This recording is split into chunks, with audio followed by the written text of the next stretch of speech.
On this episode, the 2024 Major League Baseball Division Series is underway and almost complete. And Week 6 of the NFL coming right on up here, the Bookie and Bettors Show. It's time for the Bookie and the Bettors Show, live from Baldini's Casino. Beat the Bookie. Make every bet count. Reno's #1 sports radio show is now on streaming platforms. Now, introducing the Bookie, Rob Kowalski, and the Bettors, Randy Weig and Nick Schulte. Welcome back to the Bookie and Bettors Show. I am your host, Robert Kowalski, here at Baldini's Casino, joined once again by our bettors, Nick Schulte. Hey. Randy Weig. Hey, Rob. You know, gentlemen, this was a week where, we're recording a day later, but that's okay because we're still recording every week. It was G2E week, and for those of you that don't know, the Global Gaming Conference was in Las Vegas. I was present. If you didn't see me, good. I was very busy. I'm very, very afraid to actually take a look at the number of steps that I took, but that's never a bad thing. I'll take every single one of those days to be factual behind it. But we're going to keep that in there. What I wanted to actually talk about is a little bit about baseball first. Guys, the Phillies and Mets, I really need to discuss this one first because, Grimace makes an appearance. The Mets end up picking up some incredible steam, quite possibly the hottest team in baseball of the last 6 to 8 weeks. So what was this more of? Was this the Phillies simply falling flat, Randy Weig, or is this some magic from the New York Mets? Well, and I know we're going to talk about the other series too, but when you look at the Major League Baseball playoffs, momentum has been a big thing. 100%. Team wins 1 game, 2 games, they feel, like they can win it all. The Mets controlled the momentum in this series particularly. And the other thing I got to say, back to the days that I played, when you got runners on base, you got to move them in. You got to move them around. And you can't be 2 for 14 with runners in scoring position and expect to win. You're not going to win very many of those. No. And again, especially so far what I've seen in the playoffs, and we're still in the divisional series, pitching has played a key role. The total scores, total runs in a game is down. You see a lot of low-scoring games, 2-1, 3-2. So I think pitching has got the leg up, so it is really crucial. If you get any kind of guys in scoring position, you got to move them in. Nick, obviously, and to call to Randy's point, the best teams now really don't advance in the playoffs in baseball. The hottest teams seem 100%. Best two-way player in baseball right now across 9 innings, could it be Francisco Lindor at least the East Coast is sure chirping that. I'd go with that. I could see that for sure. He's getting the big hit. But here's another interesting stat, and you guys got to put this in perspective. Again, we're not done with the divisional series yet. There was 647 blown saves this year during the regular season of Major League Baseball. We've had 11. We've had 11 already in the playoffs.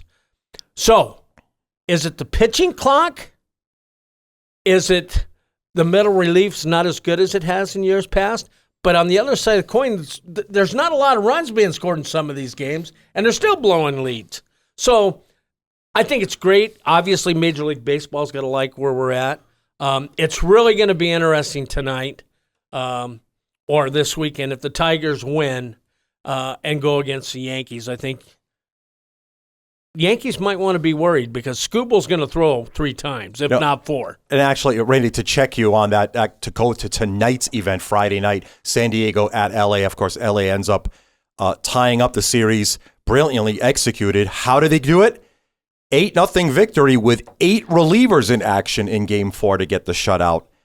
Nick, with this being said, are we going to see Yamamoto here tonight pull off a complete game victory, or do you think that we're going to see far more of the same formula from game number 4? Far more of the same formula, because keep in mind, too, you got another series after this and hopefully another series after that, so you don't want to really get one guy to, blow it out in one game kind of thing. So, but at the same point, you don't win tonight, you don't win the next game, you're not going on. So I can see it going either way, but my gut says I think they go with the format that works, is what they kind of saw last night. So now, Dave Roberts has been criticized the last couple of years with the Dodgers in the playoffs.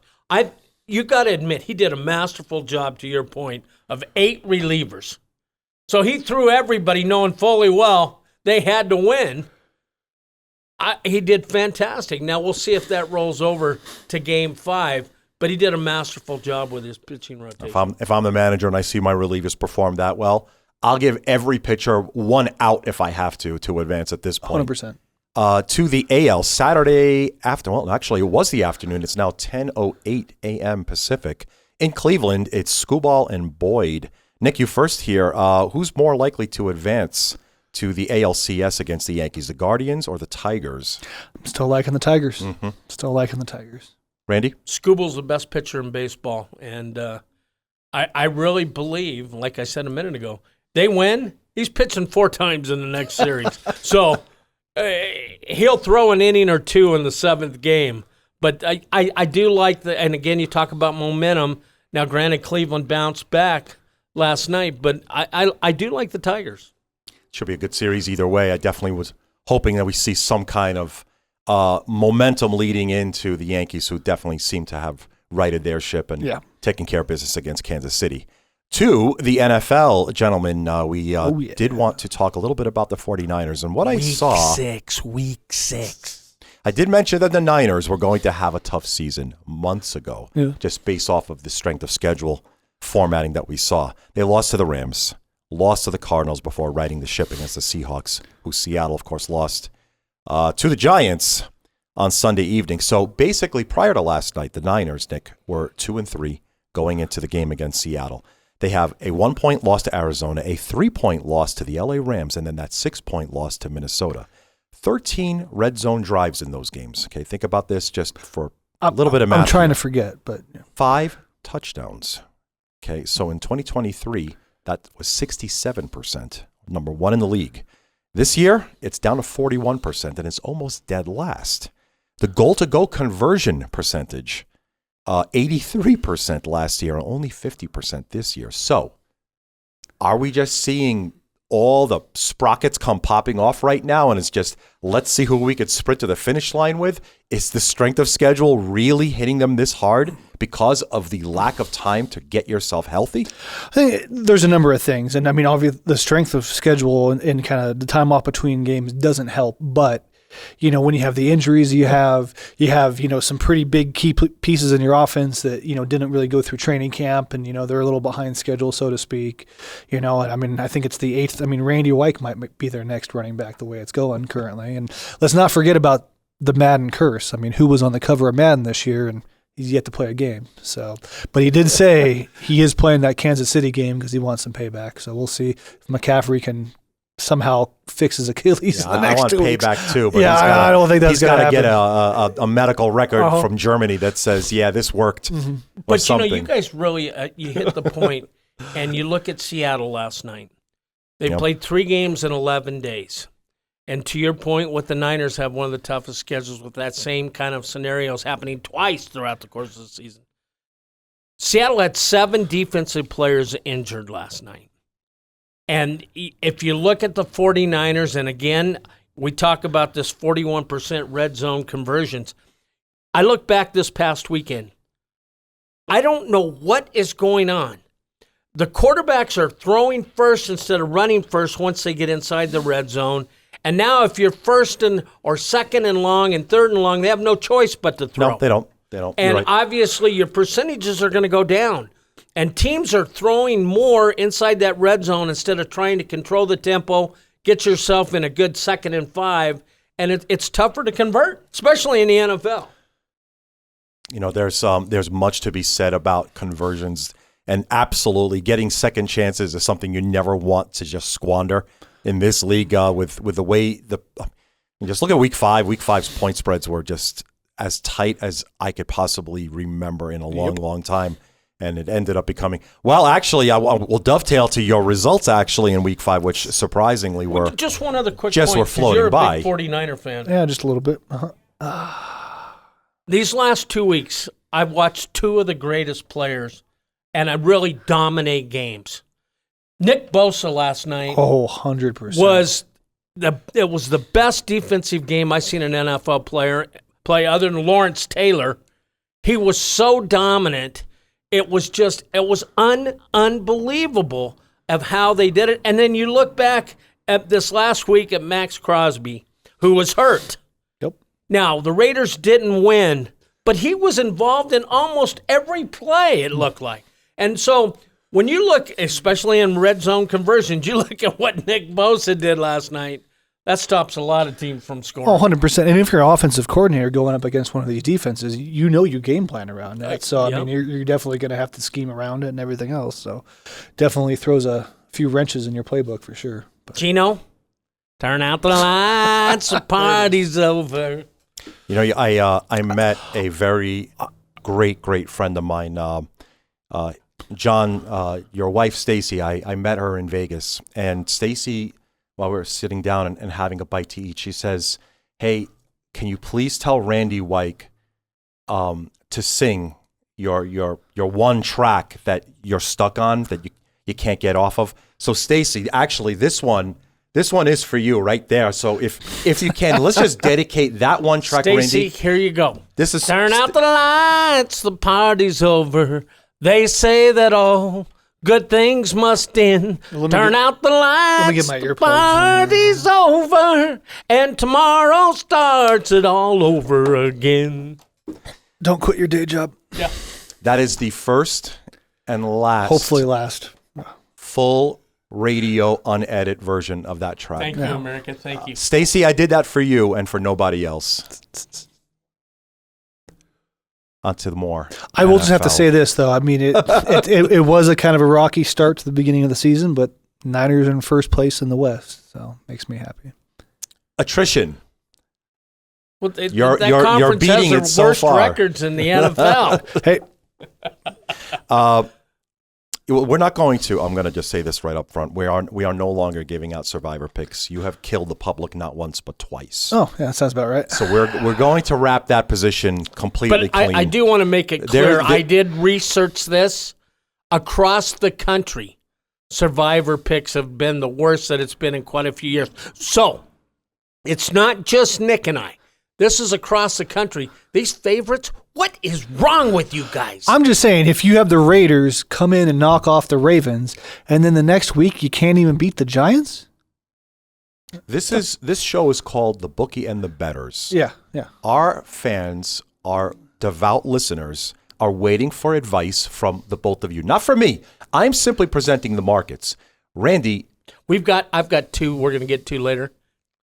Put the wife, kids, or the husband, kids, cars, bet them all. Money in the bank. Money in the bank. The Week 6 review begins now. Let us start, gentlemen, from the very, very top. These lines come courtesy to you from the book at Baldini's here.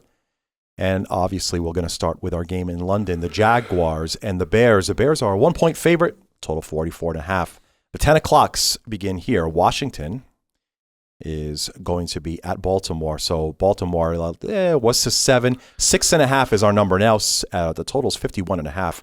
Packers hosting the Cardinals. The total is 47. Green Bay a 5-point favorite there. Houston Texans at the New England Patriots. This number is 7. The total is 38.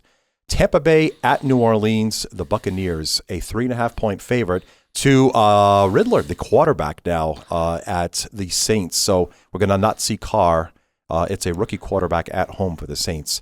Rookie, second year, a very limited starts. Let's just say that. The Browns at the Eagles. Eagles get very healthy. A 9-point favorite. The total 42.5. The last 10 a.m. game is the Colts at the Tennessee Titans. Tennessee just a shade under the field goal. 2.5. The total 43. Randy, last week you went 4-4 with a loss on the Buccaneers plus 2.5. You said the Bengals were going to not only cover but win on the money line, so that's a L. They were up L. 38-28, mind you. An L and an L. You did also say the total would go over. You actually said 31-27. Let's just call that a win there. Commanders -3, -120, a winner. Green Bay Packers -3, a winner. Cowboys under the 44. Yes, correct there. And the Saints plus 5.5. As good a number as it was. Can't beat Kansas City. That's a loss. 4-4, Randy. Nick, let's take care of your ledger here. It was not a good week. A L with the Bucks, a win I'm going to give you for the Jets plus 2.5. That's the loser. But you did say probably the under. I did write that for you. Very generous of me to say that. Well, thank you, sir. You pick up the win there. Thank you. A push on the Colts plus 3. You see, this comes down to timing. It all depends on how the number. The number did close 4. At the 4, you would have won. However, a push at plus 3. Broncos minus 3. You said shutout. I'm going to give you the win. No shutout, but still, for the cover, you did pick that up. Packers minus 3, of course, we talked about that. That was a winner. And the Steelers minus 2.5 looked great till that last drive, and Tolbert picked up the touchdown at the very end, so that's a loser. You were pretty much a push on the week. Nick, you are 8-7-1 on our NFL season. Randy, 16-9 so far. Very well done. Let us begin with some advice to our listeners for the early slot of games. Randy, you first. What jumps out in the early slots? Well, obviously the game of the morning to me, you would have never have said this at the beginning of the season.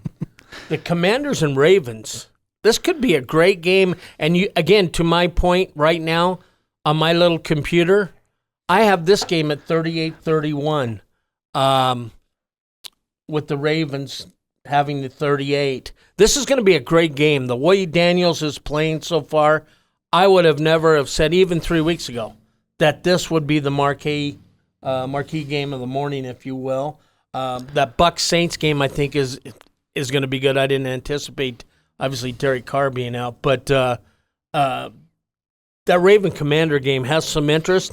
And obviously, as well as Daniels is playing, I don't know that it's a sure thing for the Baltimore Ravens, because if there is questions on the Ravens, it's a defensive secondary. So Daniels could have a big night.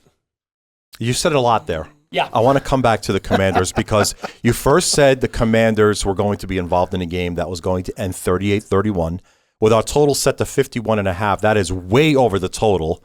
I'll just go ahead and put you down for over the total. Yes, Then you I'm said, going over. Obviously, at 38-31, the Ravens would cover. Mm-hmm. But you said that Daniels is going to perform well, so maybe not. He's got 31 points. Can I have you? I'm just saying, the Ravens are going to give up some points. Yes. Ravens are going to win this game, but the Ravens are going to give up some points. If there's questions on the Ravens, it's a defensive secondary. Will they keep the game outside of 7, or will the Commanders close in? I have it at 7 right now. So okay, so to me, that looks like a Raven. So yeah. I will say Ravens minus the points and over the total. Nick. I kind of agree with Randy, except for the outcome. I like the Commanders in this one. Maybe not to win, but I think they're definitely going to cover. I think it comes down to, can the Commanders' defense kind of contain Jackson at all? I mean, you've seen him has the guy even been sacked this year? It's ridiculous. Which they haven't so far. Yeah. I mean, they're 4-1, but they've given a ton of yards and a ton of points. Yeah, and back to that point, I mean, you have, this kid on the Commanders who's just, kind of lighting it up. And historically, we think of the Ravens, you think of a great defense. But when you actually start to look at their numbers this year, they're like in the bottom 3 as far as points allowed, yards allowed, passes allowed. So I think it's going to be a shootout. I really like the over of this game. But I just think the Commanders are going to keep it close. So. Could you imagine if I had the physique of Derrick Henry? No. Is he... I could still be playing. I'm just going to. I could still be playing. Just at saying. 65. Put your agent's number out here in case the Niners are looking for it. This guy is a beast.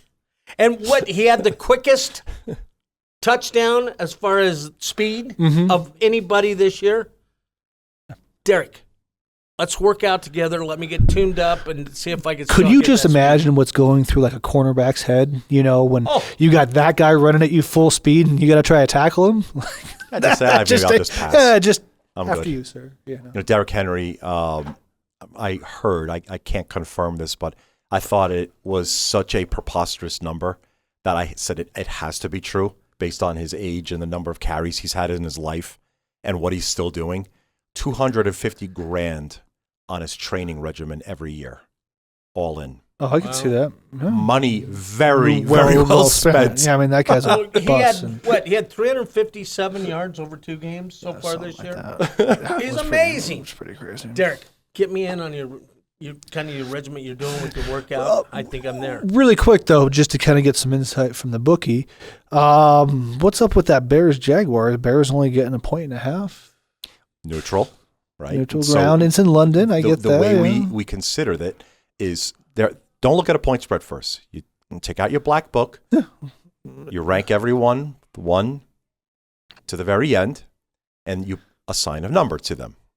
When you take a look at how we assign these two numbers, the Jaguars really not much different than the Bears.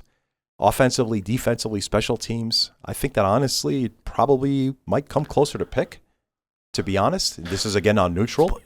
Injuries, all things being considered. Look at how much passing yards the Jaguars give up, though. Well, the one thing you are going to see, you will see more blitzes from the Jaguars on Sunday than any other team on any other game. Yeah, and I think just got talent. a rookie quarterback in general. Yeah, you're going to throw some stuff out. You have to. So, you have to. So that's all I did right there. Yeah. Was I just had the Bears, took a look at them and I said, there's really not that much separating those two. Again, my gut says the Bears, but then I saw that -1.5, and I just kind of looks like a trap written all over it. My gut says it should be Bears -3.5. Good old classic Randy White Bookie sets a trap on the public. Remember what I said, ladies and gentlemen, I say it every year. Offense can win games in the regular season. Defense wins championships. Let's make sure we get that out there right now. With that being said, week 6, we are looking at our 1 o'clock starts and beyond. Let's go and include the 5 p.m. start as well. Chargers at the Broncos. LA is a 3-point favorite, the total 35.5. Steelers in Vegas. Pittsburgh, a 3-point favorite, total 36.5. The Falcons and the Panthers, Atlanta, a 6, total 47. The Lions and the Cowboys, game of the week maybe right there. The Lions, a 3-point favorite, total 52.5. There's your high total right there. And then the evening, the Bengals and the Giants. We've got the Cincinnati Bengals, 3.5, the total 47. What jumps? Randy, you first. Well, you got a couple of great games in the afternoon. Obviously, from a standpoint, looking late afternoon, the Lion-Cowboy game, to me, that's a game of the week. Again, I have it with a lot of points. I have the over in this game. But don't count the Cowboys out at home. And again, I know Detroit is probably, I would say, in the top 4 or 5 teams right now when you look at the strength of schedule and what they've done so far. But I think the Cowboys are going to give them a tussle. And again, the other game that has a lot of interest to me is that Bronco-Charger game. Broncos at home, their defense is tough, very tough. I have right now my 2 upset plays, Rob, of the week, Broncos and Cowboys, and I have them parlayed together because I like the 2 dogs. Did you take the money lines or money lines? Oh, money lines, big with money. both those 2. Big money. Hold on a second. Broncos +3. Yep. Broncos money line. Yep. Cowboys +2.5. I'm sorry. Cowboys +3. Money line. And money line. Yep. 4 wagers. And then you're parlaying the whole thing together. No. Both teams with the money line. Yeah. Right. The Broncos. He's not taking the points. I'm not taking the totals.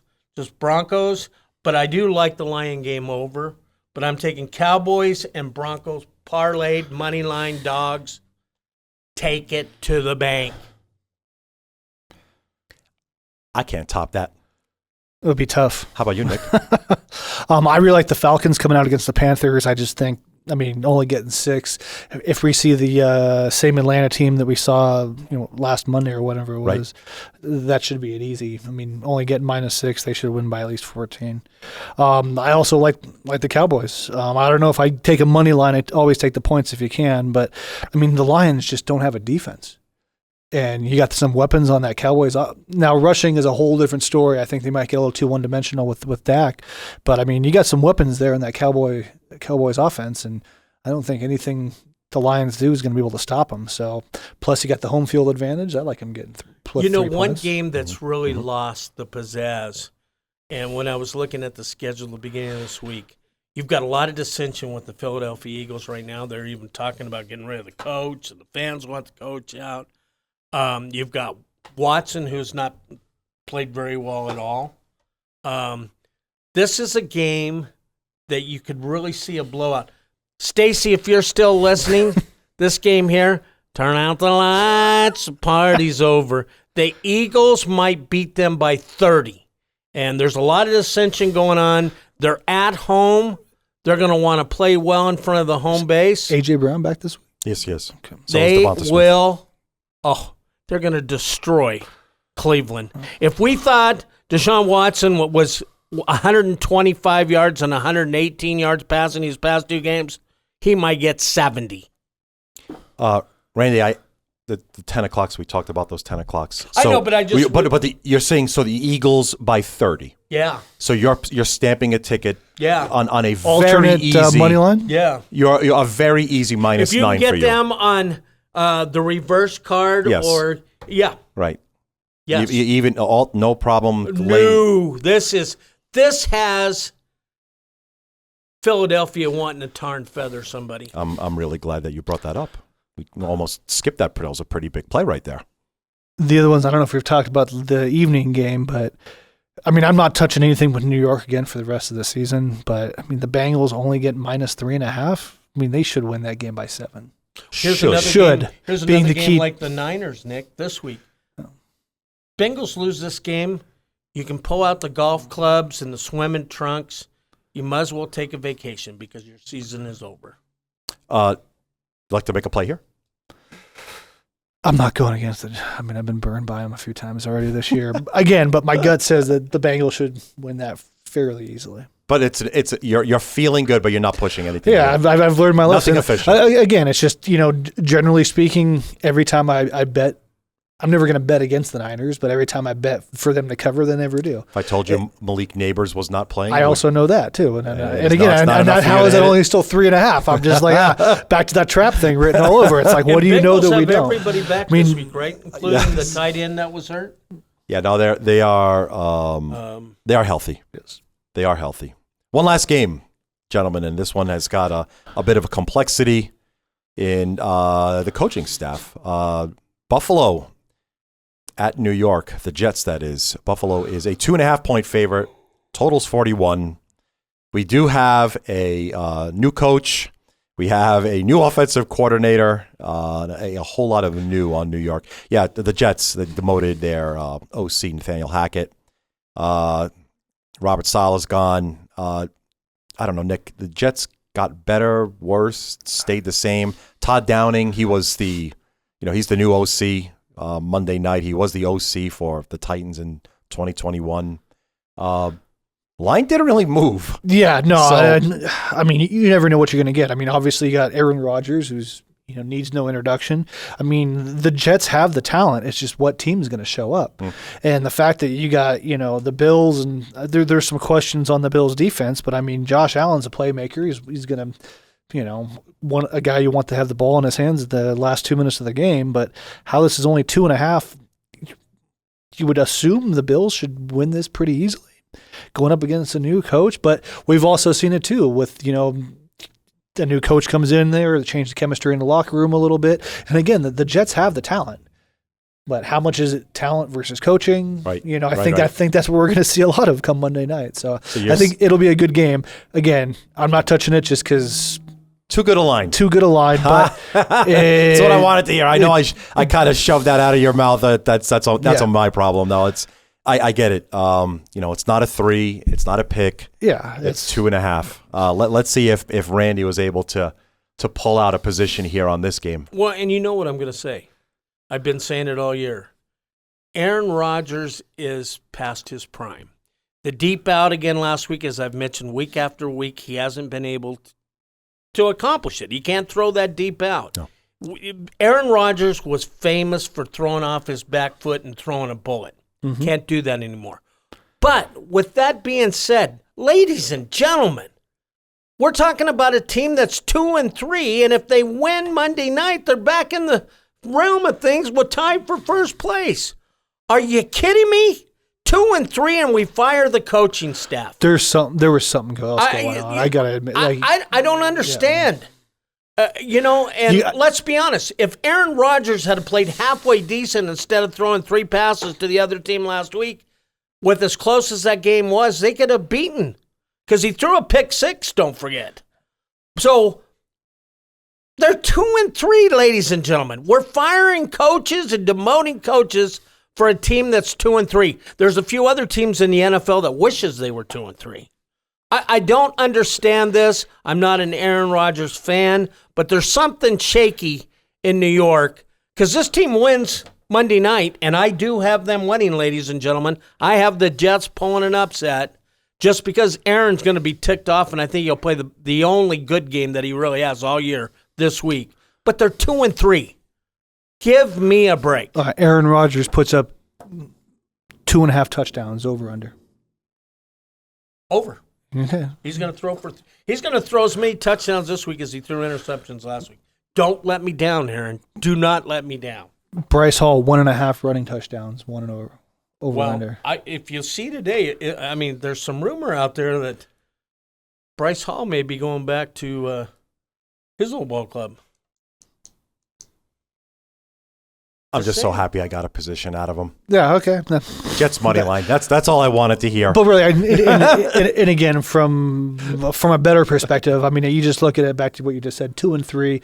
You can't really, in my opinion, I mean, Aaron Rodgers played 3 plays last year. Obviously, then you got Zach Wilson, and we all know how that went. So you can't really fault Robert Saleh for last year's debacle. No, if you look at where they're at with the 3 losses, I can put blame on one player. And that's Aaron Rodgers. Yeah. The defense has played fairly well. Aaron Rodgers has not lived up to the expectations. And if you watched the game last week, Aaron's trying to do too many things. He's trying to pressure himself that he needs that big play on one play. That's not the Aaron Rodgers that you've seen in years past. So he's trying to put a lot of pressure on himself. This is a great situation, playing a great team, and I'll say they're still a great team, the Buffalo Bills, at home on Monday night. Huge audience. Aaron, I know you want to prove to the American people that you still have it. Here's your shot, buddy. All right, so Buffalo by 10. Yeah. To recap, going over everyone's picks once again. But didn't he say Jets? He did say Jets money line, as a matter of fact. The Bills are a great team, but this is a great situation. Randy, you are on the board for a Ravens cover and way over against the Commanders. Lions over 52.5. Broncos money line, Cowboys money line. Parlay those two if you understand that word. Parlay them, Stacy, parlay them. Eagles by 30. And the Jets money line. Nick, a little bit more grounded. The Commanders plus the 6.5. Over that total. Falcons -6. Really likes it so much that even an alt line of laying 14 is probably even in the realm.